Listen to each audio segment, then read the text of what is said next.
Ja, 100.000 euro op één trade account en dat allemaal om aan jullie te laten zien hoe het moet. Goedemorgen jongens, het is veel te vroeg, het is 6 uur 's ochtends, maar we gaan een leuke video en een nieuwe serie introduceren. Want wat we gaan doen is we gaan 100k storten om te laten zien dat het geen geluk is. We gaan een jaar lang volledig open track record, alle trades laten zien, de analyses, het management, de denkwijze achter alle keuzes die we maken op het account. En we kicken hem off in Londen. De reden waarom we naar Londen gaan, heel simpel. We werken al 7 jaar lang met een broker samen. Daar hebben we fondsgerelateerde zaken lopen, maar ook ons eigen privékapitaal. Dus we gaan jullie meenemen, we gaan de broker zien, we gaan ze meeten en vanuit daar gaan we aan de slag. En ik hoor een auto. Is dat Sam? Nee, dat is een scooter. Dat is Sam niet, maar we gaan hem wel ophalen. Let's go. Goedemorgen. Goed, we gaan dus naar Londen. Normaal deden Gavin en ik altijd de reis alleen, maar nu niet. Nu hebben we Renzo en Nick bij. Dat zijn onze cameramannen en tevens lichte vriend, zou je kunnen zeggen. Maar we gaan vandaag... Nu en dan een vriend. Hebben we vandaag de meeting of morgen? Nee, morgen hebben we de afspraak. Morgen hebben we de afspraak. Morgen van 3 tot 6 gaan we even babbelen met de brokers. Op zich ook wel leuk. Ik heb net in de community gevraagd of mensen nog vragen hebben. Want ja, het is toch wel een business op zich. Mensen weten eigenlijk niet echt wat er achter de schermen gebeurt. En ja, we nemen jullie daarin mee, dus dat wordt wel nice. Ja, het is eigenlijk een inkijkje wat je nergens ziet. Want normaal heb je heel veel over propfirms en payouts. Maar wat gebeurt er nou daadwerkelijk bij een echte broker? Dat zijn onderwerpen die niet heel vaak te pas komen. Dus wij gaan het wel laten zien. Dat doen wij gewoon. We hopen dat de community goede vragen stelt. Ja, Want, dat zal wel weer niet. Nee, dat zal wel weer niet. Maar dat gaan jullie terugzien in de rest van de video. Dat is nice. En blijf nou kijken als je het nou leuk vindt. Want er komen ontzettend veel leuke stukjes aan. Daar gaan wij voor zorgen. Daar gaan wij voor zorgen. fixen. Zien we je daar. Blijf nou eens op de weg letten.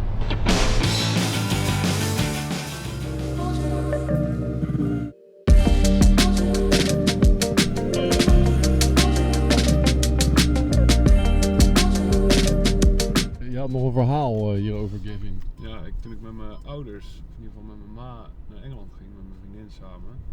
Toen was onze auto van mijn ma, die kwam niet meer van de handrem af. Toen hebben ze ons moeten takelen uit deze trein. En er stonden echt, denk ik, 100 auto's achter ons. Dus echt een massive delay gewoon. Goed, we gaan natuurlijk de deposit doen van 100k. En dat doen we om ook eventjes een ander licht te laten zien. Een open track record voor jou, voor ons. En daarnaast met echt geld. Dus dat is super belangrijk, want dat gebeurt niet. Dus ja, dan nemen wij maar de verantwoordelijkheid om dat te doen. Dus dat gaan we doen. We nemen jullie mee waarom we bij deze broker zitten. Wat er belangrijk is bij een broker. En daarnaast, aankomend jaar, openheid van zaken, maar dan echt openheid van zaken. En ik denk dat jullie dat wel ontzettend gaaf gaan vinden. Want we merkten dat het fonds traden is wel interessant voor jullie, maar het is niet meer zo heel herkenbaar. Dus daarom storten we maar 100.000 euro. Nee, maar we willen het toch wat herkenbaarder maken, meer richting jullie ook. En daarom hebben we er ook voor besloten om in deze serie nu een live account te gaan introduceren. En daarvoor hoef je niet per se naar Londen, maar wij gaan gewoon naar Londen om het jou even te laten zien hoe dat in zijn werk gaat. Ik spreek jullie. Goed, er wordt ook getrade en mensen die mij kennen, die weten dat ik 1 trade heb. Daar wacht ik al op sinds september. Dat is UJ short. September, hè? Het is februari, we gaan richting maart. Maar dat is UJ short.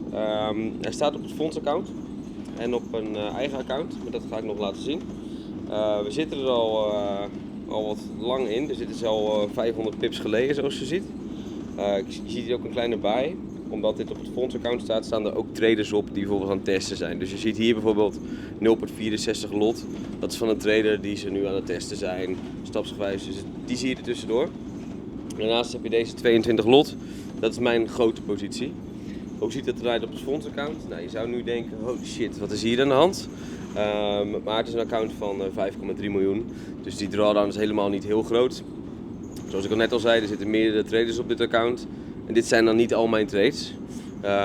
Eén trade die ik heb lopen is EJ short. Die loopt ook al aardig lang. Dat is deze positie. Als je kijkt bij close profit zie je dat ik vorige week al de helft heb gesloten voor 20k. Nou, je ziet dat we hier nu 1,1 miljoen hebben gedraaid. Dus dat is netjes. En als we kijken naar vorig jaar is dat 1,4 miljoen zelfs. Op een storting van 4 miljoen destijds. Dus dat is mooi. Hier wordt elke maand op bijgestort door de investeerders. Maar goed, dat zie je dus dat op deze manier daar meerdere trades open staan. Daarnaast hebben we een stukje UJ. Dit is die grotere positie. Je ziet bij 15 lot, maar wel al 50k. Heel veel partjes gepakt, hè? Ook al partial gepakt, dus er is ook al 30k op geclosed, dus die lopen heel goed. En daar dan gisteren een nieuwe positie bij geschoten. Want ik verwacht wel dat die yen echt super veel door zal gaan. En dat is gewoon een swingpositie. En daarnaast pak ik nog de 1 op 3 tradejes. En dat is wel lekker cashen. Maar soms heb je een kans zoals dit. Ja, dan moet je gewoon vasthouden. Want zoals je kijkt, deze positie loopt sinds 24 december. Ja. En als je ons kanaal wat langer volgt, hebben we rondom juli die mega long gepakt. En daarvoor ook nog een short bij een DJB. Dus joh, het wordt heel mooi en ik ga lekker die kans pakken. Spreek jullie later. Hey, en morgen storten we die ton. Ja. Heb je al een vooruitzicht wat je misschien wil pakken daarmee morgen gelijk? Of? Ja, als de prijs nog goed is, dan kan er gelijk al een uurtje geopend worden. Maar dat gaan we zien.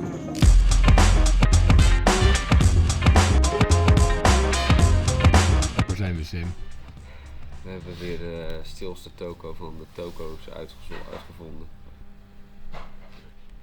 Pilsen mannetjes. Nummer 1, nummer 2.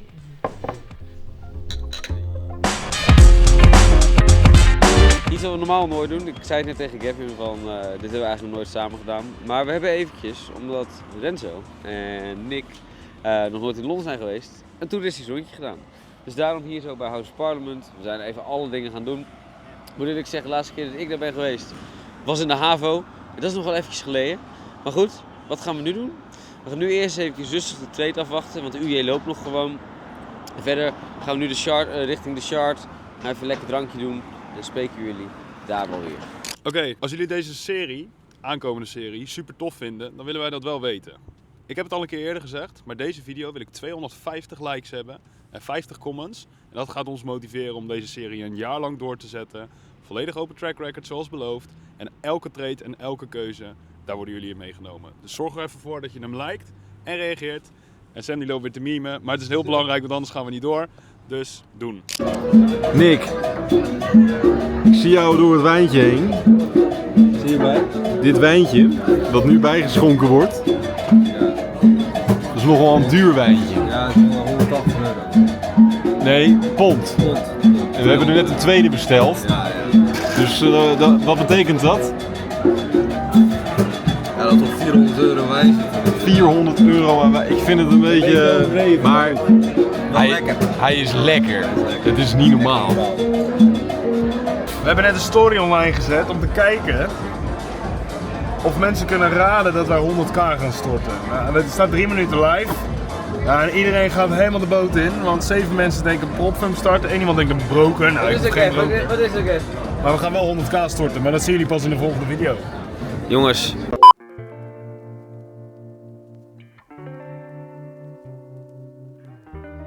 Goed, we hebben daar de afspraak met de broker en de broker is heel erg belangrijk voor ons. Waarom? Omdat zij aan de hand van verschillende banken de beste liquiditeit regelen. Nou, dat als trader ga je natuurlijk merken aan de hand van de beste prijzen. Hoe groter je gaat traden, hoe meer je daarvan gaat merken in verband met slippage. En daarvoor gaan we met Dev van iQuoto eventjes zitten. En daarnaast, ja, de storting waar we op gewacht hebben. En dat gaan we daarboven doen. Dus, ik zie je daar.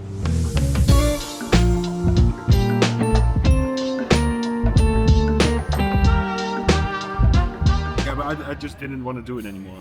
I was like, well, I think I want to be more involved in the fund and more into trading instead of being on onboarding calls with potential new members of Forex Traden. So we've got a guy, he's been in the community for I think 5 years now. Yeah.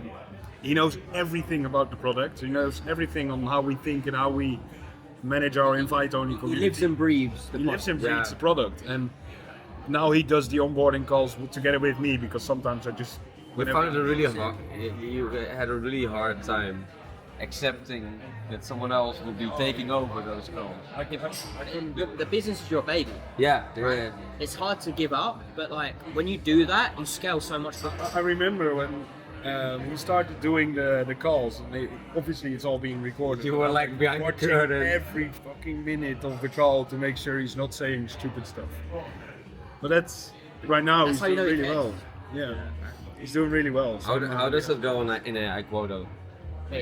Best move we made in iQuoto, like I'll say in the last couple of years, is we have a dealing team, like a team of 6 sitting in Cyprus, who manage all of the Risk, liquidity, risk, everything, to make sure that all clients have like the best trading experience possible. Also with Forex Libraries, the end goal is to make very good traders and then work with them. And I want to be in the part where we work with them and not bring them in. Goed, het is tijd om te storten. Het heeft best wel wat pijn en moeite gekost. Wat velen van jullie weten is dat je met een persoonlijke bankrekening over het algemeen maximaal €50.000 kan overboeken. Heen en weer gebeld met de bank vanochtend, omdat we natuurlijk tijdens deze video de storting ook daadwerkelijk wilden gaan doen. Nou, het is gefixt, we kunnen 100k overboeken. Dus we gaan jullie gewoon meenemen. Cameraman, kom eventjes deze kant op. Want we gaan natuurlijk gewoon in de back-office gaan we invullen dat wij 100k gaan storten. Vervolgens hebben we hier de bank wire details. Nou, prima.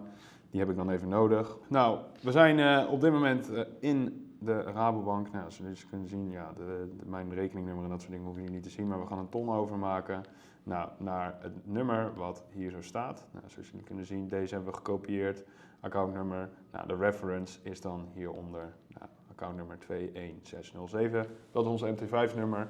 Nou, en dan gaan we vervolgens een transactie natuurlijk doen.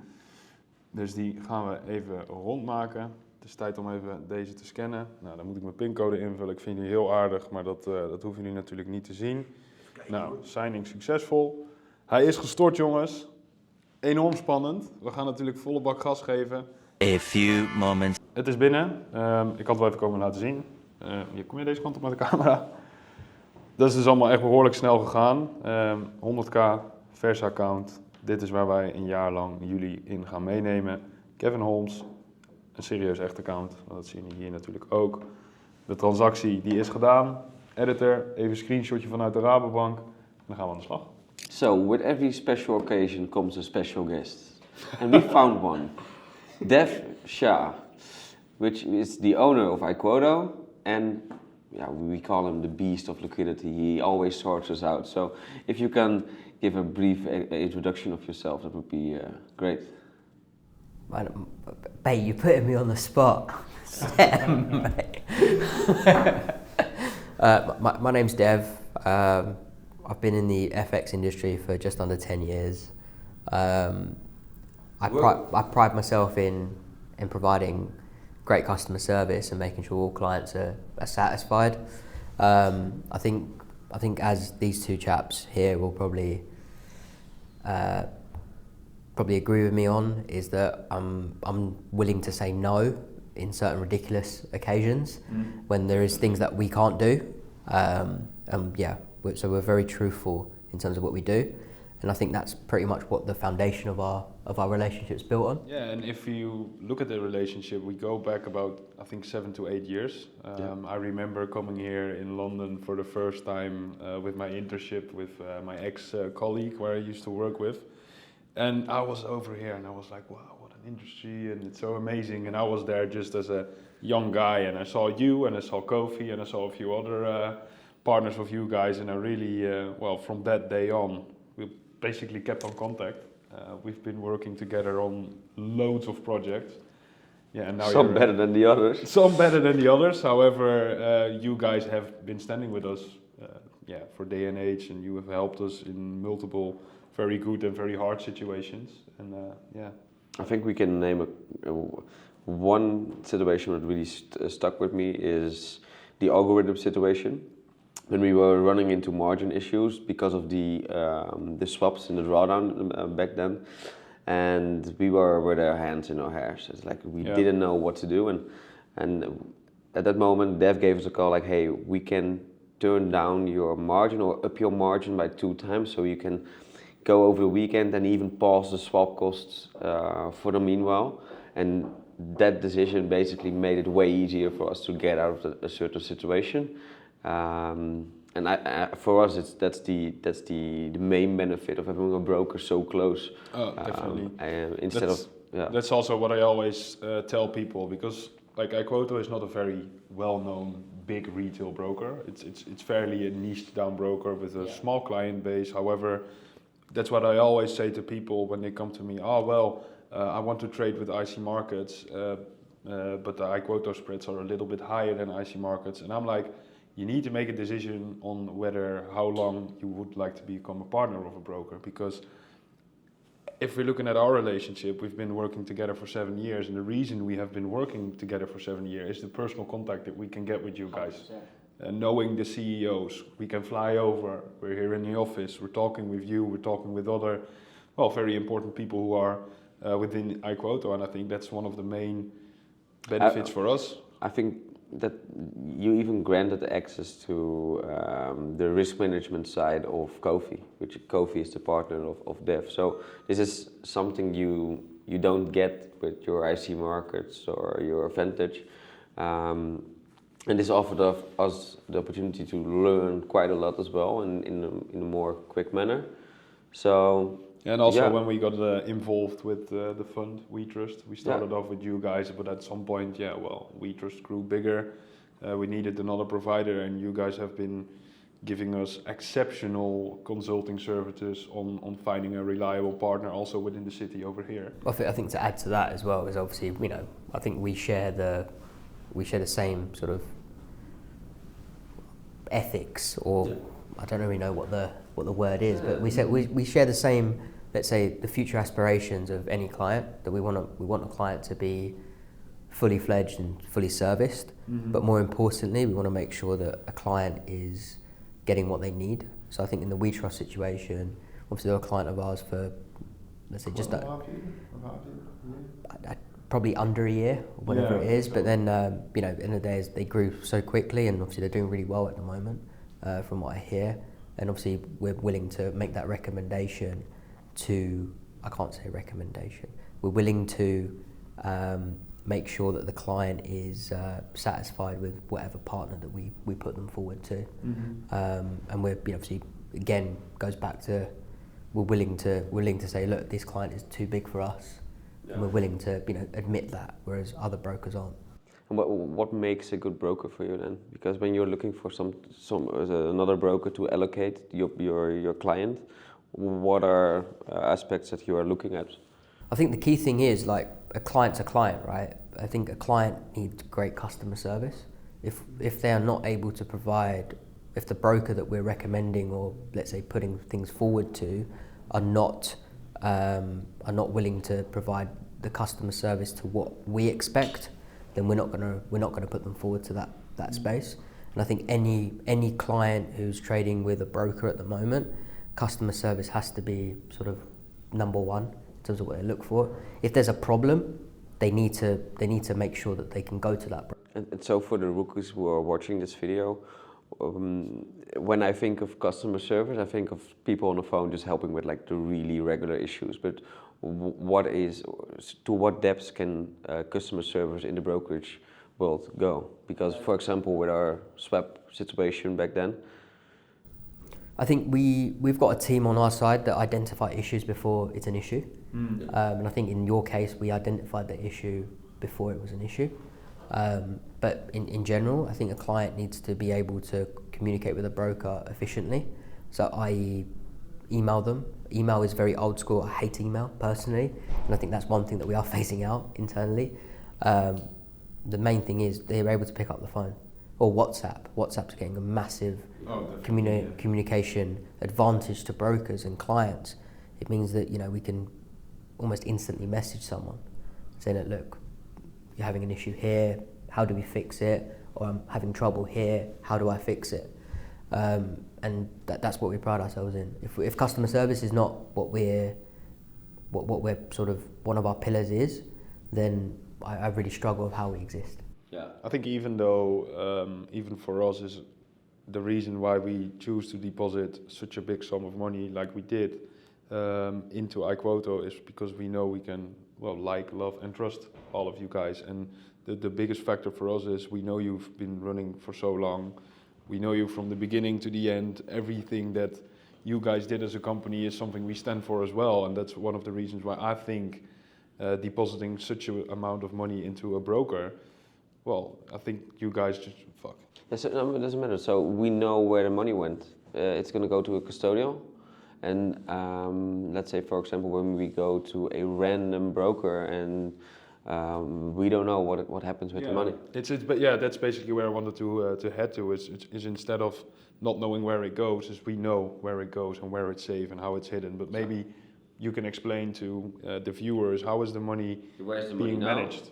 So let's just say the 100k deposit that we've made, how does it go? So the 100k, as soon as you transferred it, it goes into, let's say, our uncleared account. So uncleared account is, so all of our bank accounts, first of all, are held with a company called OpenPaid. OpenPaid are a fairly big FCA organisation, so they're regulated by the FCA. They're an EMI, which is an electronic money institution. So all our money is held there.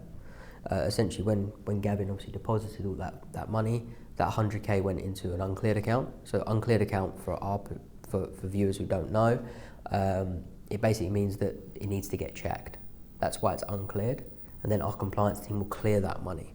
So as soon as that money's cleared, then we can actually move that to liquidity providers for margin and so forth.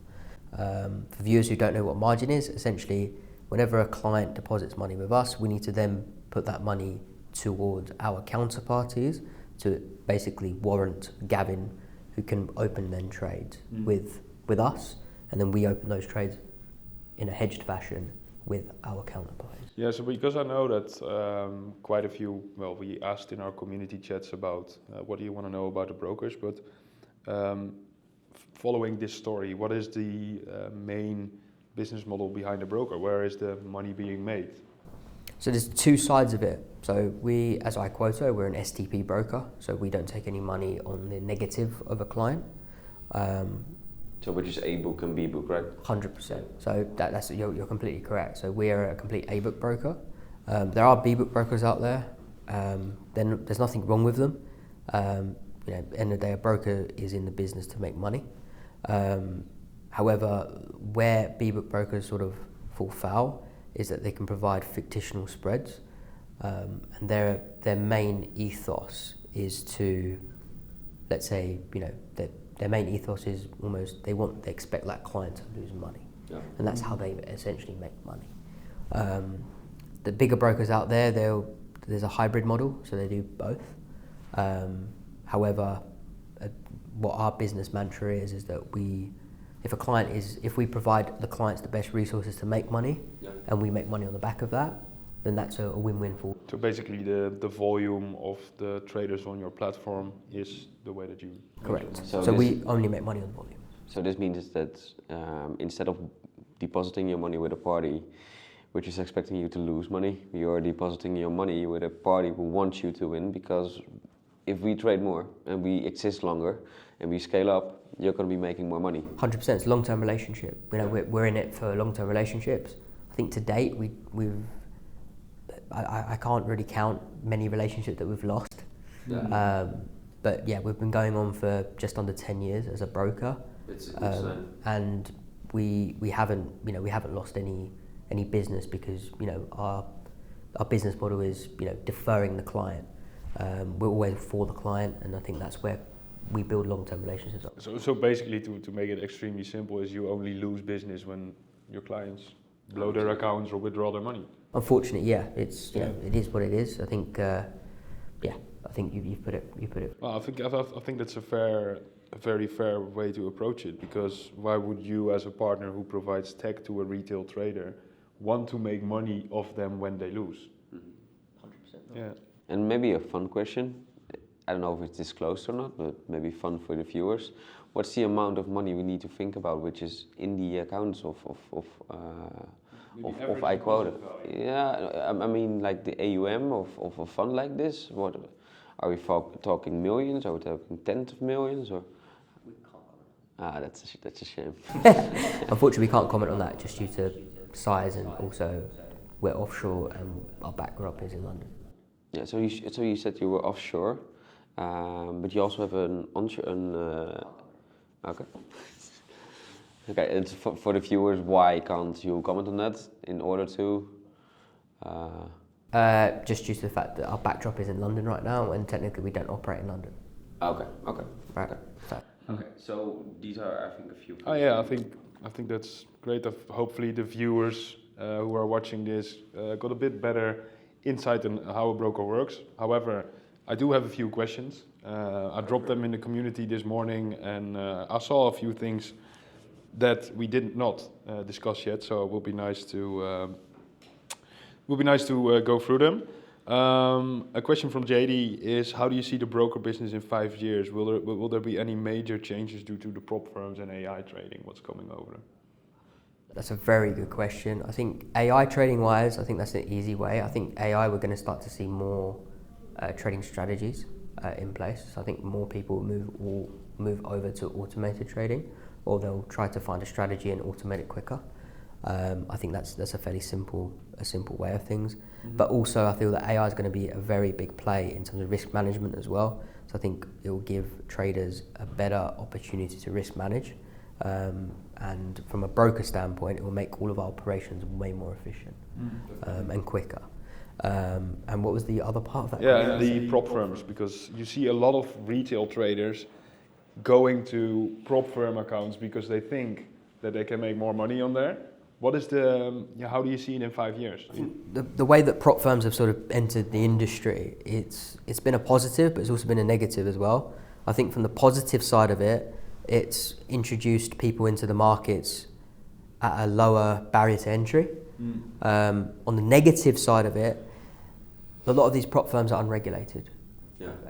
And unfortunately with unregulation, them being unregulated, it does mean that if a payout is not warranted by them, that means the client is on the negative of that. So if you make, let's say, a payout, you're eligible for a payout, a broker or a prop firm is not eligible to pay out technically. So basically what we went through with the true Forex funds, all of a sudden they decided to ban us because of a certain issue, and maybe because we cost too much money for them. I think that's...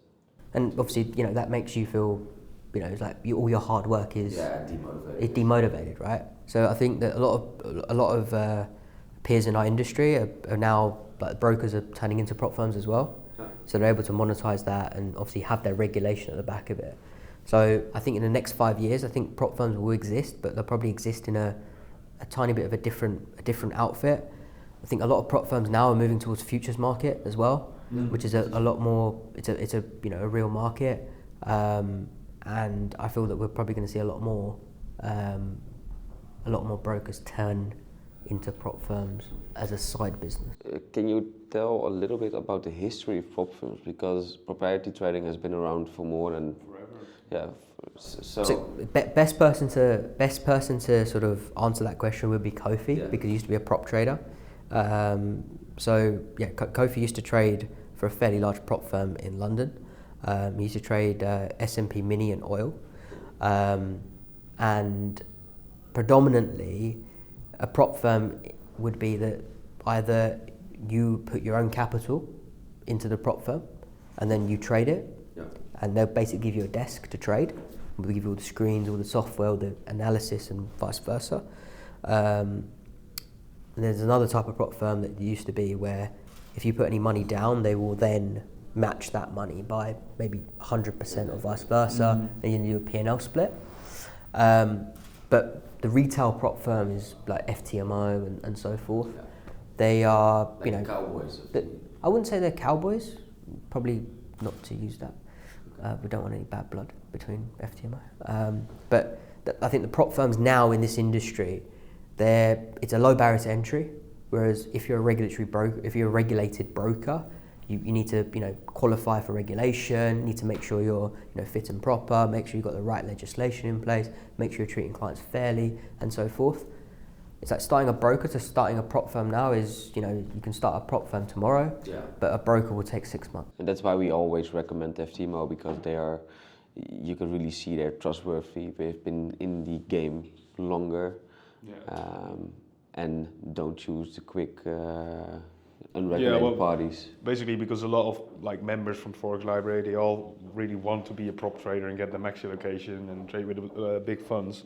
However, what we noticed at some point is a lot of traders were actually buying challenges with very small, shitty prop firms. And now we always just tell them, right, the first thing you need to do if you want to be a prop trader is you get yourself max allocation at FTMO, that is your safe haven, you get your payouts, and then you have your risk firms where you can invest in, because the smaller firms aren't as trustworthy as FTMO. So why would you, for a few bucks less, buy a challenge somewhere with a company that's not as trusted as FTMO? So yeah. Well, I think obviously I don't know much about FTMO personally, but I believe obviously FTMO are probably one of the first in the industry.